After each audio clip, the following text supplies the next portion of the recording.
UAP are airborne objects that, when encountered, cannot be immediately identified.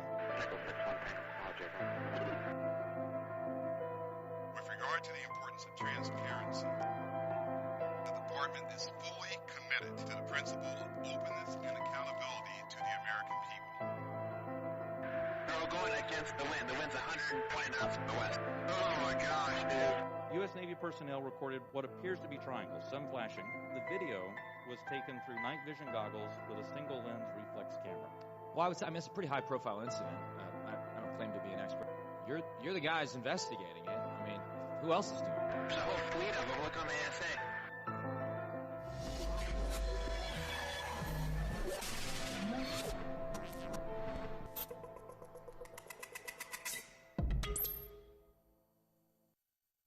Good evening, ladies and gentlemen. Welcome to the show. This is UFO We Want to Know.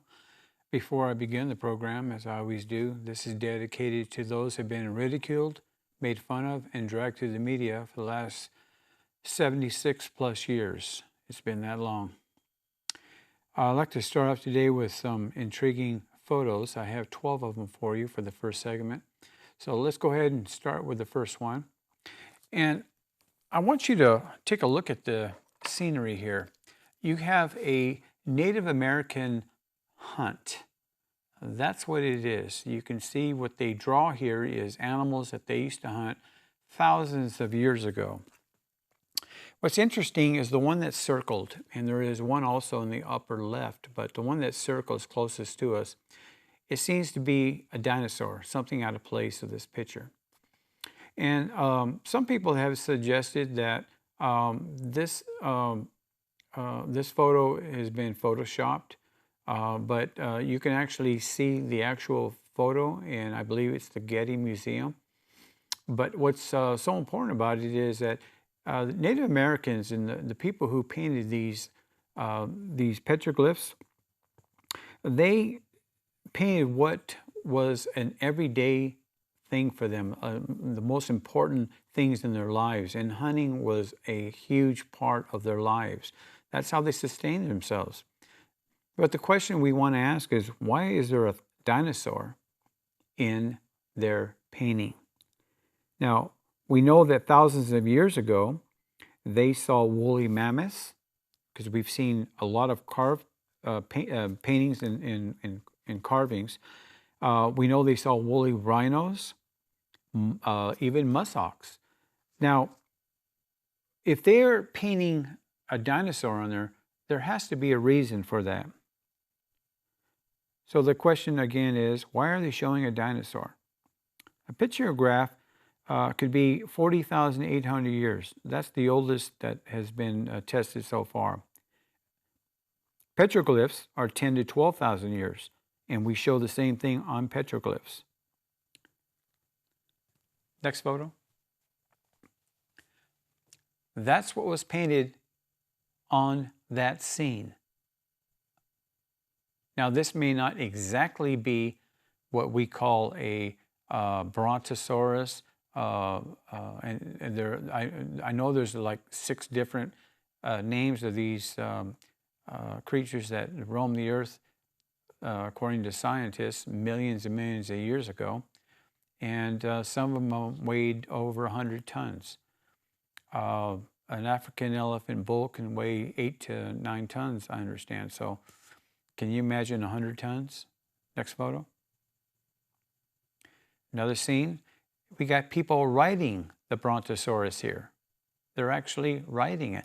Why are we seeing scenes of dinosaurs and human beings when scientists claim that they've been dead for millions of years, approximately 65 million years? Why are they showing these scenes? That's something that we just can't figure out. Let's go to the next photo. Now here's something that's really interesting. This building was constructed in the 12th century. Scientists came to the conclusion in 1960 that the plates of a stegosaurus were on the back of this creature. So how did they know back in the 12th century that this animal had plates on it. It's not a rhinoceros. There's no horns on it. This is a stegosaurus, and they have it in a building that was built in the 12th century. So it doesn't make a lot of sense. What does make sense to me is that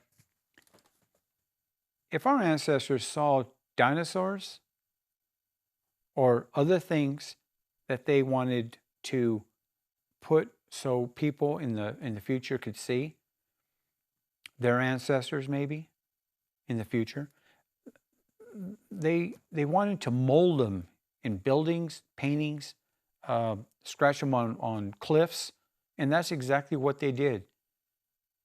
They put these interesting artifacts in areas that would last for centuries, and that's what happened here. Now, they may not have thought paintings would last for centuries, but being enclosed in a cave where you don't have sunlight and rain and other things interfering with it, it could last. And a common sense, even in those days, I'm sure people thought this is going to last a long time, and of course it did. Some of them, like I said, are anywhere from 40,000 to 40,800 years. So they were right in that thinking. Let's go to the next photo. There's the stegosaurus. You got the bony plates. They're on there. And I understand that when scientists were first putting these plates on the dinosaur, they made them in a straight row. Now, today, they know that they're staggered, like they're showing here, one on one side, the other, and one on the other.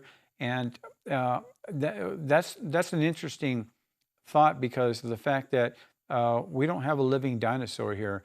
And the skeletons that they've retrieved, and they've retrieved a lot of these stegosauruses, they always seem to have the same type of settings when it comes to these plates. They know where they're going to go, the different sizes and shapes, and they're there for a reason. Some think it was for mating also. Let's go to the next photo. And I wanted to put here on the pyramids because we're going to talk a little bit about Egyptian pyramids and pyramids in the Mesoamerica. And what's interesting is that the pyramids have been around for thousands and thousands of years. Some say over 5,000. Next photo. So why are they having shapes like UFOs on these photos? Now, in some interpretations, they said those are actually words, hieroglyphs. Next photo. But clearly, these don't look like words. The one on the bottom in the center, and then look at the one on the top. It has a dome on it. It's clearly not a word. If it is, maybe they added on to it. Is that what they did? A lot of this doesn't make sense to me.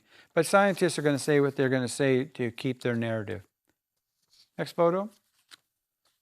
How about a UFO and what looks like to me an alien? These are not objects that people carve in there and sell them to tourists. These are actually artifacts that were found. And whether it be in Egypt or Central America,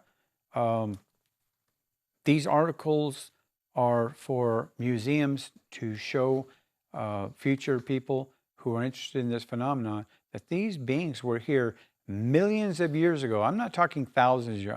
I'm talking about millions of years ago. They were here. No doubt about that. Let's go to the next photo. Here's an interesting shot right here. When we come back after the second segment, I'm going to have this picture brought back, and there'll be a reason. But take a look at this craft. This craft is actually maneuvering in our atmosphere. The actual date on it, I was unable to get on it. I know it is quite old, and it was etched into a rock formation. Not a lot of information. Mainstream science doesn't get involved when it comes to the discovery of these either rock etchings, petrographs, or whatever is on these cliffs, they do not get involved with it because it is against their narrative.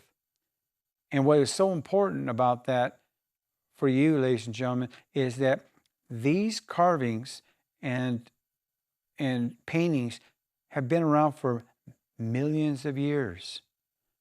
Because in some cases, we're talking about ancient people. We would call them cave people. But it's so interesting how they got this right. Look, it's even got a dome on it. Next photo. Clearly on the left, an Egyptian pharaoh. The face has been damaged, possibly by somebody who didn't want to show what pharaoh that was. It could have been one of the gods of Egypt. But clearly this was Egyptian. And looking to the right, what do you got there? Isn't that the gray that we see in today's photographs, videos? Clearly it is. It stands approximately 3 feet tall. If you figure the Egyptians were 5'8", 5'9", even 6 feet, and wearing a headdress of some type, that being is half the size of that Egyptian being, whatever it is to the left. And I hate saying that, but they did damage it so you couldn't see the face. And the next photo? Isn't that a little suspicious to people? You got several different thoughts here. If you take a look at it, you got several different thoughts here. You got medical, scientific, looks like computer animation. There's just a lot in this one. I thought that was so incredible, and I asked the question, why are we seeing pictures like this? Why are we seeing etches like this? Let us know at UFO We Want to Know at gmail.com. We'll be right back. Hi, I'm Joseph from UFO We Want to Know, and I want to thank you for watching. If you're interested in purchasing anything I have here on the show, you can write me at UFOWeWantToKnow at gmail.com. I'll be more than happy to send you information. These are all through the Tumbler Lady, and you can see her in Pahrump, Nevada. We have a outing on Saturday at the Tractor Supply, and we're out there every Saturday. So we'll get more information out there. But if you're interested in these items, you can reach me. Thank you for staying with us. Interesting video and photos I want to show you on this segment. And I thought it was very important to bring back one specific photo. And if we can have that back, I'll show you what I mean. This is the photo we showed in the first segment, of course, a few minutes ago. Take a look at the craft here. You got the classic dome and the classic UFO shape. And look at the dots behind it, like it's leaving tracers, right? Kind of interesting, isn't it? That this UFO and what they saw were tracers.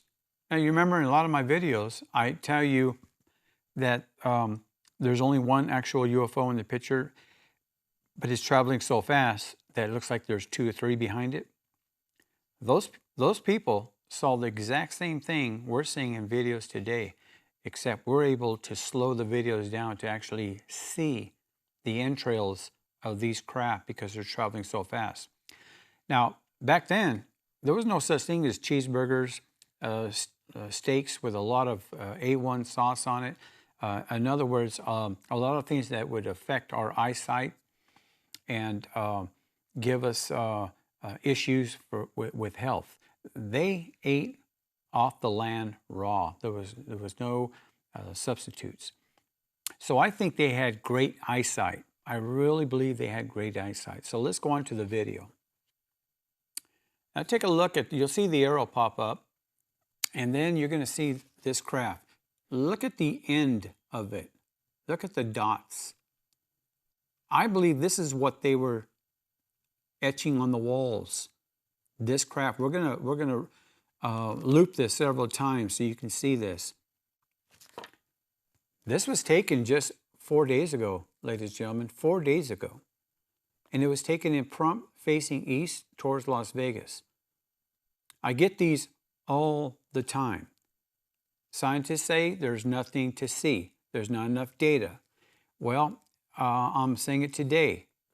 NASA, you can have all my data. I'm not going to charge you. I'll give it to you freely. Take a look at what I'm showing you. These are UFOs. I have to say that real slow so the scientists can get that in their head because they use other acronyms now, which I don't agree with. I call them UFOs, and that's exactly what they are. For 76 years, they've been making fun of people, and now they try to change the narrative, calling it other names, and I will not say them on my show. I'll say UFO, and that's about it. But you can have this data if you want. It's free. I'm not going to charge you. I'll say that again. I'll pay for it myself to send it to you. But I believe that's what they were saying. So we'll loop it one more time, and then we'll go to the photo. And I didn't just do one set of photos on this particular craft because I want to make my point, and I think I'm going to make my point real clear here. This is what they saw, clear and simple.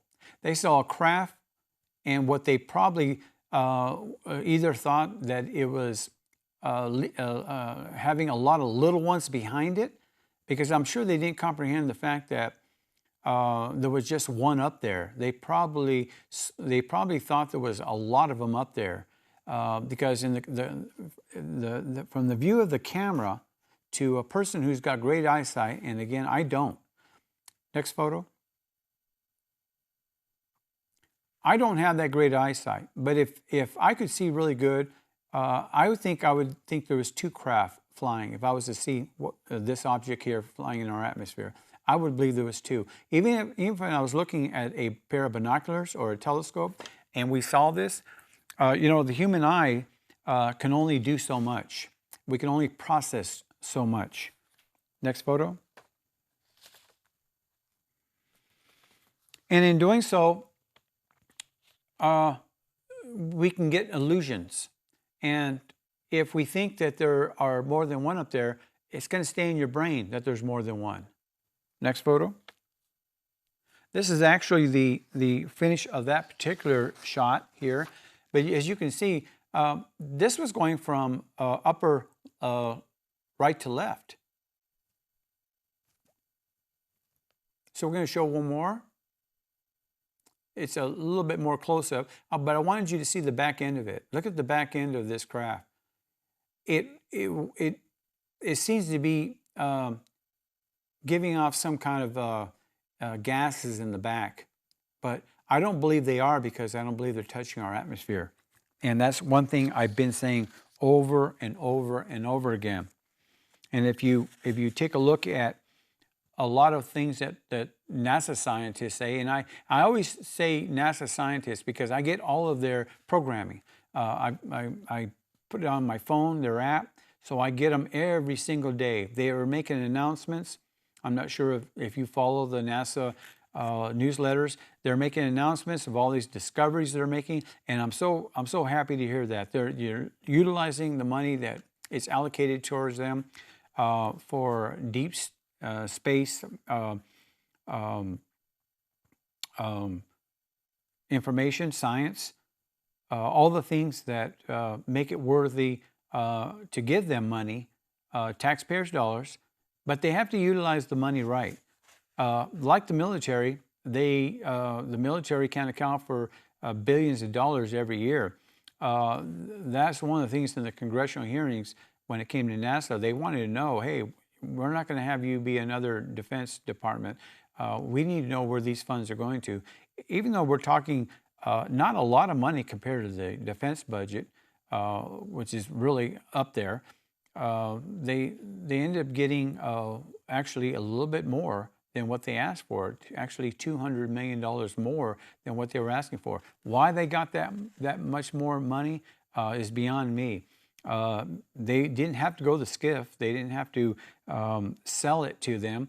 They basically explained what they were going to do with the money, and they're working along with SpaceX.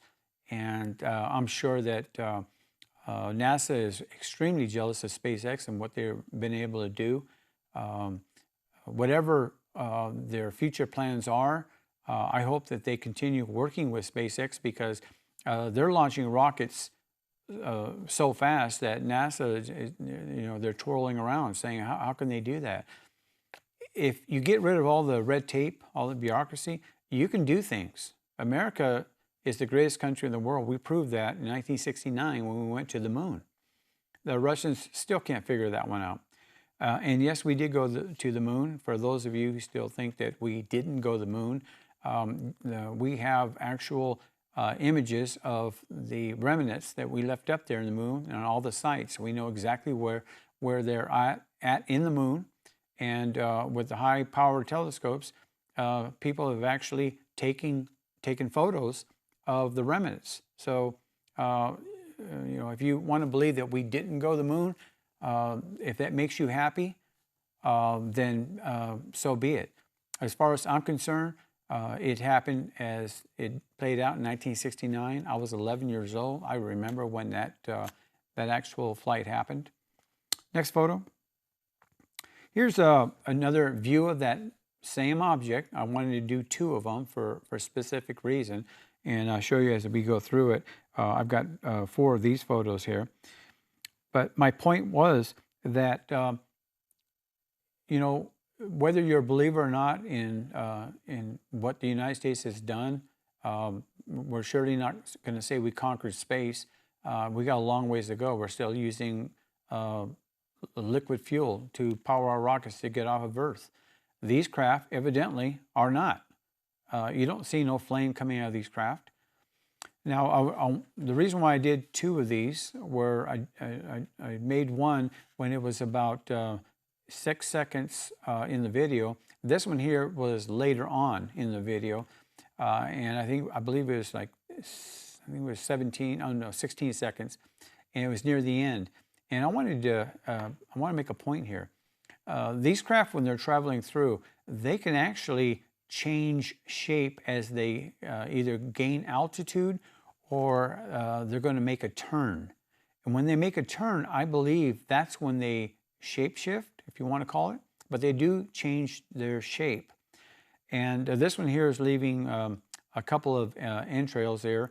But and that's not the important part. The important part is the fact that they will change shape when they get to a certain height, or in reverse, when they're coming down.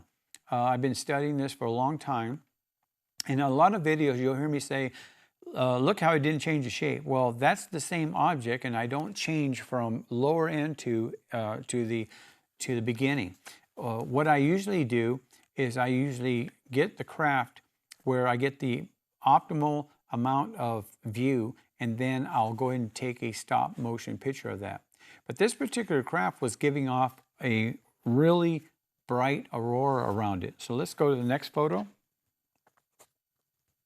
A close-up of it. Take a look at that white around, disregard the one in the back. Look at the larger one, and look at the light that it's giving off. That's electromagnetic field right there. I believe that could be plasma. I'm almost sure that that's plasma. The shape, this is the same object you saw in the video.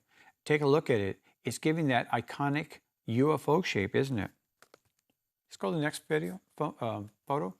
A closer-up of it by itself. And again, you got the iconic flying saucer shape. It is going up at about a 90-degree angle. And as we get closer, you start to see some colorment around the actual UFO. It gives you a little bit of a blue, a little bit of a greenish blue. And I believe that's cold air. That's really cold. And the white, I believe, is the plasma part. And I believe this is our last photo of it. And what I did is I put it on the computer, and I wanted to see if I can get a difference in scenery, and I didn't. You see the blue around it? The light, there's a little bit of a brownish discolorment, but that is still the cold air that this craft was emitting. But isn't that interesting that I can get these photos every single day, these videos every single day, and NASA is still saying there is nothing to see? What is with NASA? What is with our scientists today? I'm proving to you that I get these all the time, and they're still saying there's not enough data. What year is there going to be enough data for them to say, we think we found something? I want to hear from you at UFO We Want to Know. We'll be right back. Hi, I'm Joseph from UFO We Want to Know, and I'm here to tell you about the tumbler lady at the farmer's market at Tractor Supply in Pahrump every Saturday from 8:30 a.m. to 12 noon. These tumblers are locally made and have specialized designer toppers. Great gifts for Christmas or any holiday, and all can be custom made upon request by emailing the tumblerlady1@gmail.com. Also, you can purchase tumblers and mugs that I mentioned on UFO We Want to Know, aired every Saturday at 7 p.m. on KPVM TV channel 25.1. Thanks for supporting local Pahrump businesses. Thank you for staying with us. And I've got 2 videos and 15 photos on this segment, so I want to start off with the videos, and let's get this one going first. I want you to see something here that's really interesting. You can't see it, but I could see it on my magnifier. I used a ×15 magnifier on this, and I watched it for an awful long time. I would say close to an hour, because I really couldn't believe what I was seeing. This craft was oscillating, and it was spinning and oscillating, and it was interesting because I don't know if this was actually a probe or a UFO. I haven't made my mind on it because it stood still. And I asked the question to myself, not to anybody else. I asked the question, are they watching me? Are they watching something in Pahrump? What's going on? There are around approximately 40,000 people in the township, city, whatever you want to call Pahrump these days. But I'm not exactly sure why I get so many of these craft. Whenever I have a jet airliner going by, they're a lot higher than that. You can see my tree line there. That's facing north. And those jet airliners are not anywhere close to being that low. They're extremely high. You can see the tip of my tree sometimes. But I'm pretty far away from that tree. That tree is approximately 30 yards from me.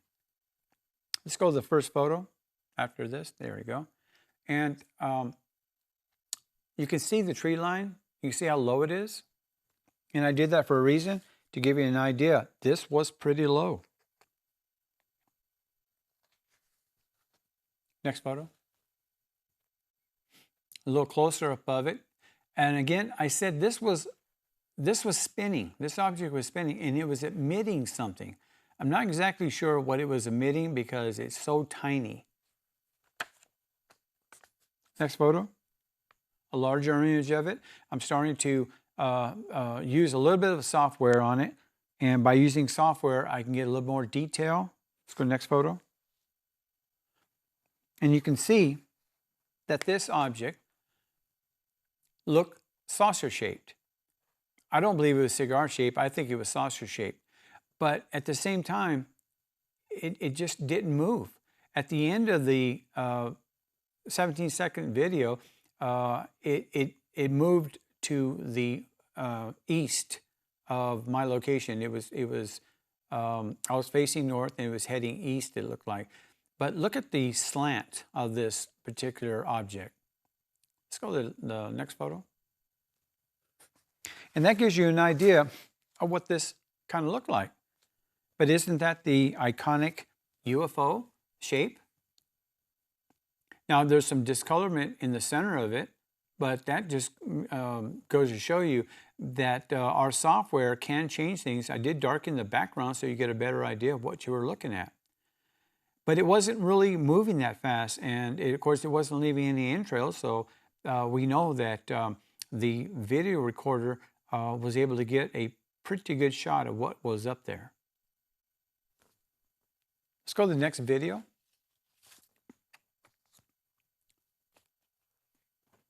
I want you to take a look, ladies and gentlemen, at that jet aircraft. That's really far away, okay? It's not low. I was actually pretty close to my tree line there. This is facing west, kind of northwest area. I would be facing San Francisco, that area, that general area. I was pretty close to the corner of my property there, and those are pine trees there. But that jet airliner that's flying up there was really far away. But you can't see it, but I'm gonna dare people. If you were to look at that jet airliner and then look to the right of it and then upper right of it, there are actually 3 UFOs in this video. Now I can stay here all day and tell you to keep looking, but they're up there. And so what I did was I got a picture of each of them up there. So let's go to the first photo. And these are the 3 objects there. Really hard to see, isn't it? If you went back to the video, I doubt if you'll be able to catch them, because I zeroed in on this just to catch these 3 objects. And I actually had to turn the background a darker blue in order to catch them, but they were up there. I looked and looked and looked. There isn't anything else up there. You can still see the jet aircraft, but these 3 objects were up there. So let's go through them one by one. That was the first one. And we don't have to stay very long because it gets kind of boring. Let's go to the next one. Okay, closer view of it. Next one.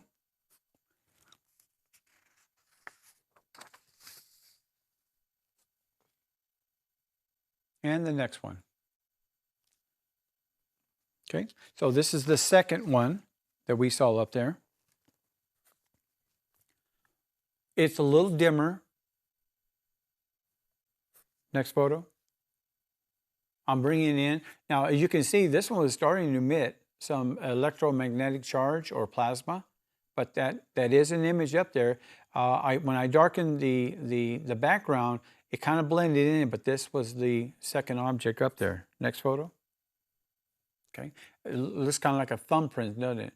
But this is the second one that was up there. So interesting that you can actually catch these craft if you look. When it comes for me to look at these UFOs, these videos, I'm very meticulous. I have a wide range of optics to actually look into them. I have times 5, 15, 20. I even got a 40.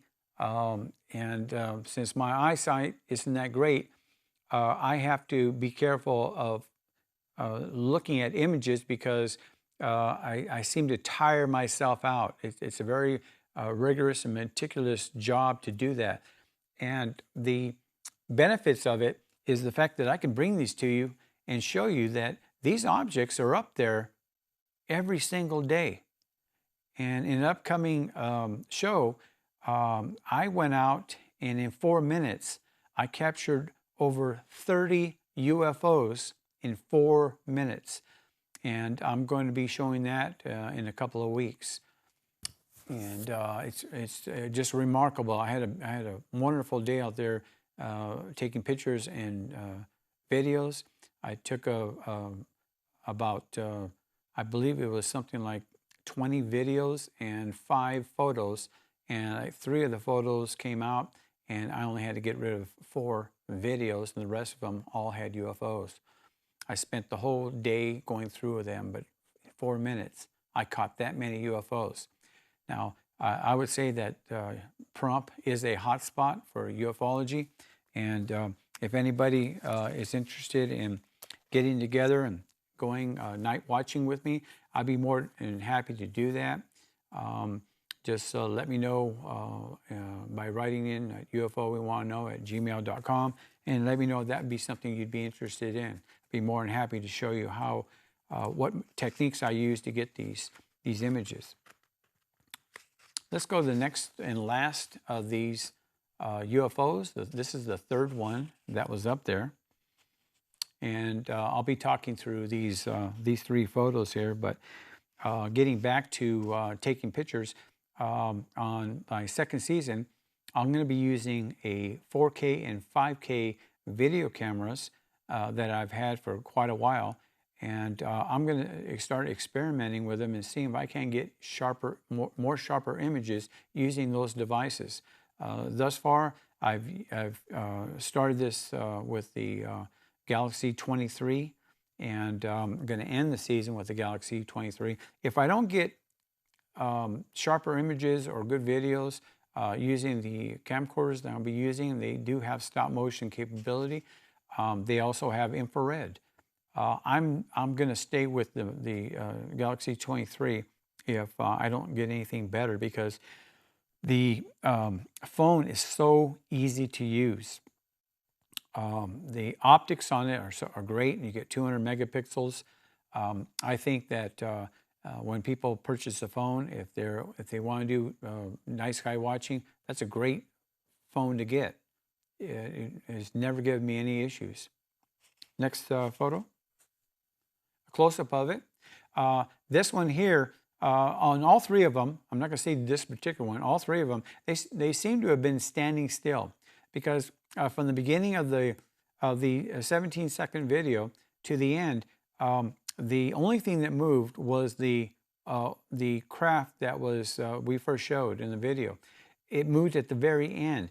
Now these 3 objects, they didn't seem to move. The reason why I showed this one last is because it was on the top, and it seemed to look like it was coming down a little bit.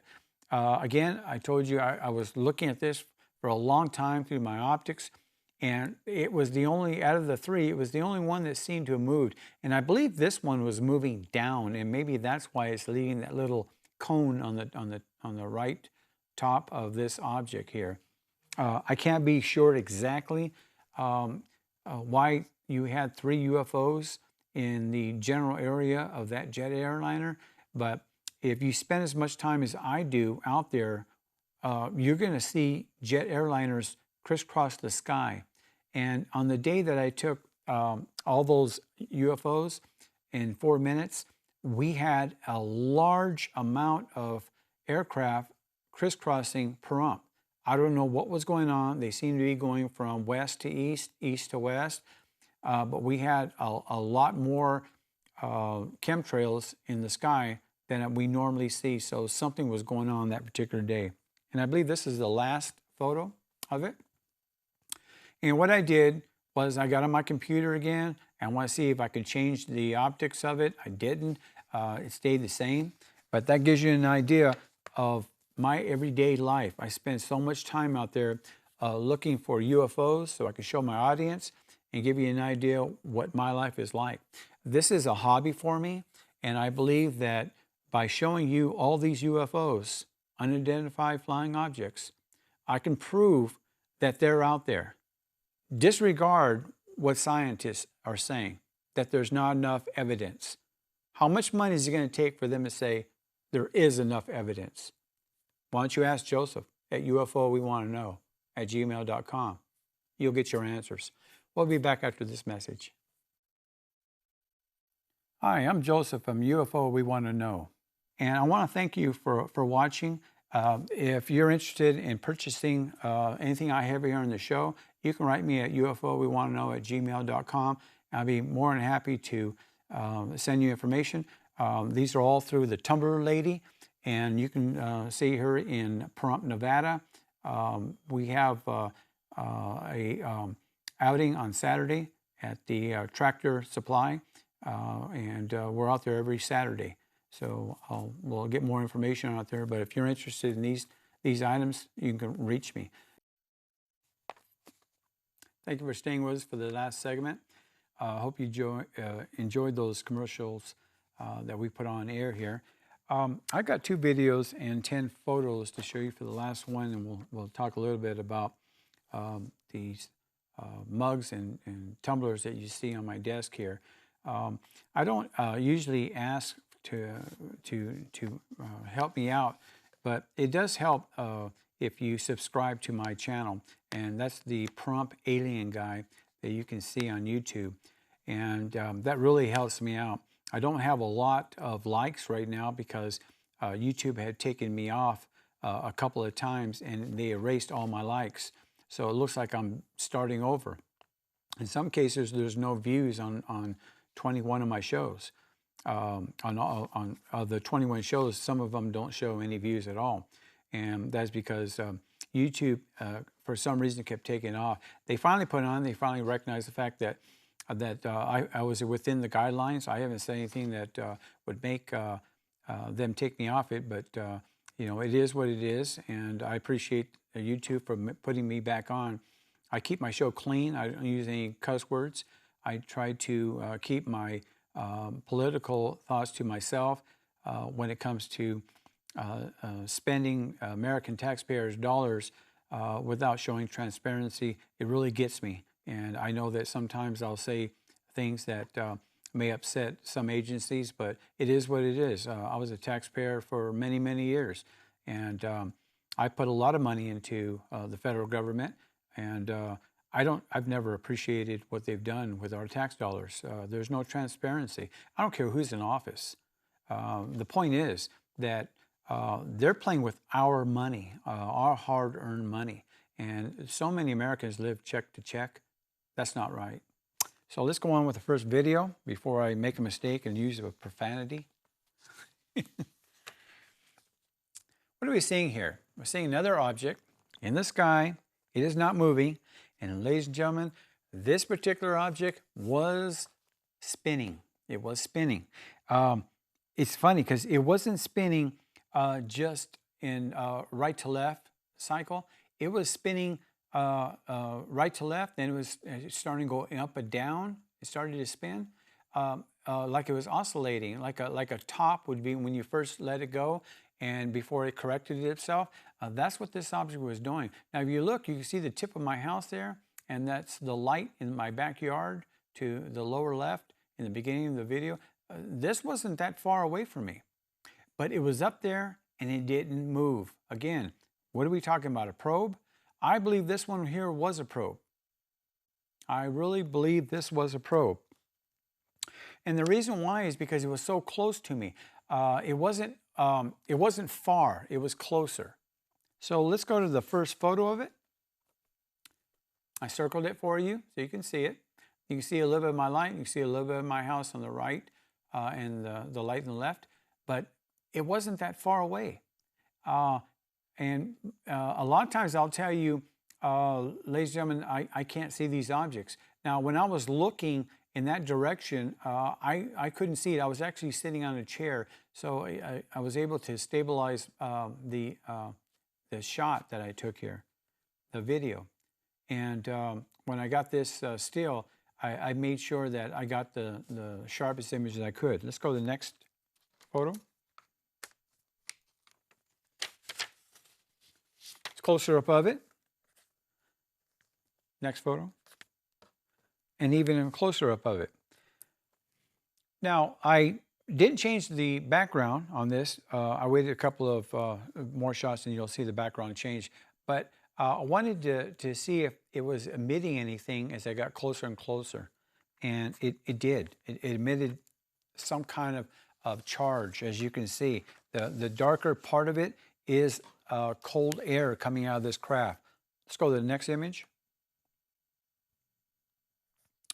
And as we get closer, it starts to give you a object within an object. And the next photo, as you can see, I started to use a darker background to get some color out of it. As you can see, this looks like a square, doesn't it? But it was going in 2 different directions. It would go side to side, and then it was going up and down like it was spinning. And I could catch this in my optics. I used a ×15 on it, and I could see it real clear. And I'm doing this more and more with the new optics I'm purchasing.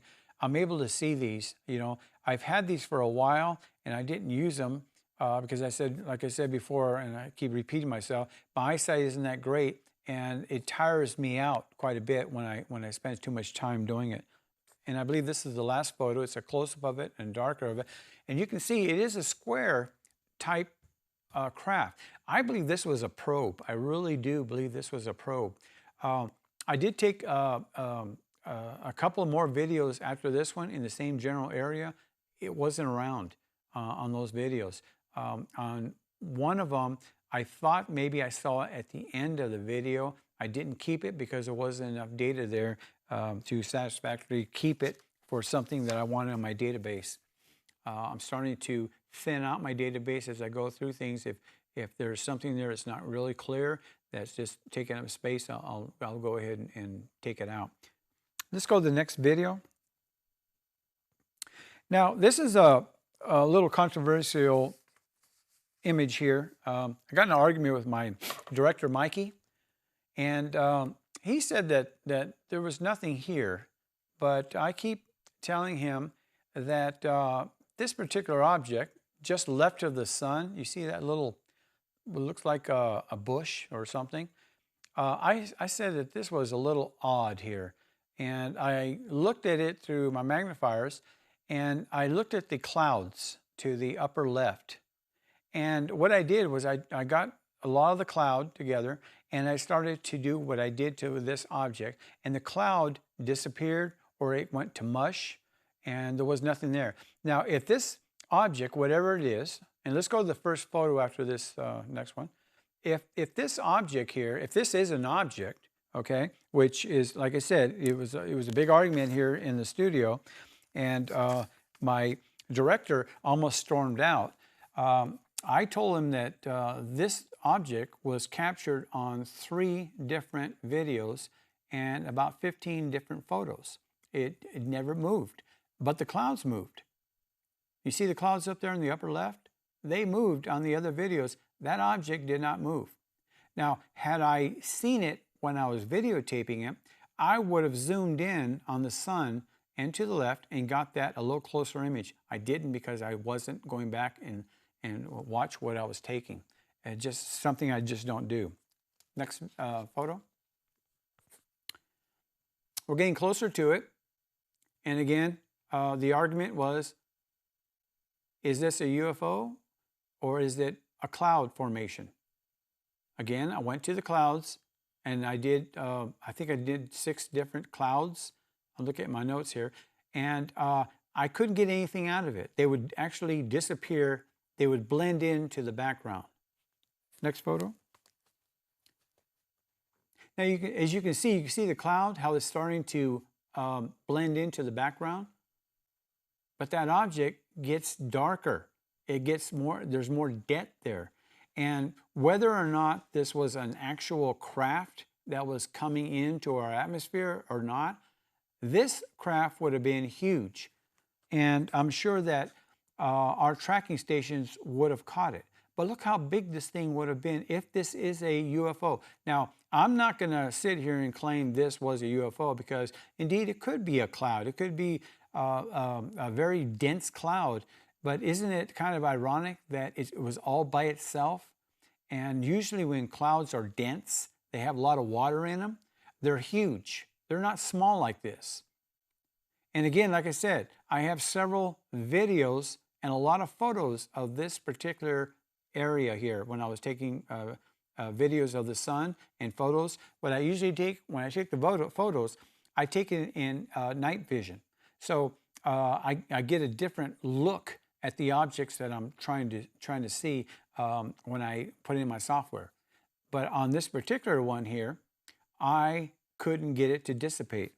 Let's go to the next, and I believe this is the last of it. And as you can see, the clouds disappeared, but this object it seemed to be a solid object up there. Now, I don't have the equipment to figure out indeed if this was a cloud formation. I'm sure that the weather forecaster would be able to utilize equipment to figure this out. But if you take a look at this image here, it looks like it has depth to it. It certainly has some kind of form to it. The clouds simply don't do that. They don't do that. And again, I went through them and I used the same number sequence to get this shot as I did with the clouds. And if any scientist wants to see what I did, I can show them what I did, because when I changed the backgrounds using my software, I use a number system. I'll go maybe 30 on sharp. I'll go negative on contrast. I'll use numbers and I write them down. So when I catch something and I want to duplicate it, I can go back to those numbers and I can duplicate this again, again, and again. And that's what I did with the clouds. And I can show them how I did it and what I did. Now, I'm not a professional photographer, so obviously the optics in the camera systems can fool you, okay? And I'm sure that I've been fooled many, many times before. But I thought this would be interesting right here. And because of the argument I had with my director here, he lost the lunch. So I'm going to say that this was an object up there. That's what I'm going to conclude. And he can think, he's one of these conspiracy theorists anyway. He probably doesn't think we went to the moon. But I'm going to stay with this is an object up there, and I'm going to stay with that. So anyway, that concludes the picture session and video. And I want to thank you for watching. If you're interested in purchasing anything I have here on the show, you can write me at UFOWeWantToKnow@gmail.com. I'll be more than happy to send you information. These are all through the Tumbler Lady, and you can see her in Pahrump, Nevada. We have a outing on Saturday at the Tractor Supply, and we're out there every Saturday. So we'll get more information out there. But if you're interested in these items, you can reach me. I want to thank you for watching, and I'll see you next week. Hi, I'm Joseph from UFO We Want to Know, and I'm here to tell you about the Tumbler Lady at the Farmers Market at Tractor Supply in Pahrump every Saturday from 8:30 a.m. to 12 noon. These tumblers are locally made and have specialized designer toppers. Great gifts for Christmas or any holiday, and all can be custom made upon request by emailing the Tumbler Lady 1@gmail.com. Also, you can purchase tumblers and mugs that I mentioned on UFO We Want to Know, aired every Saturday at 7 p.m. on KPVM TV channel 25.1. Thanks for supporting local Pahrump businesses.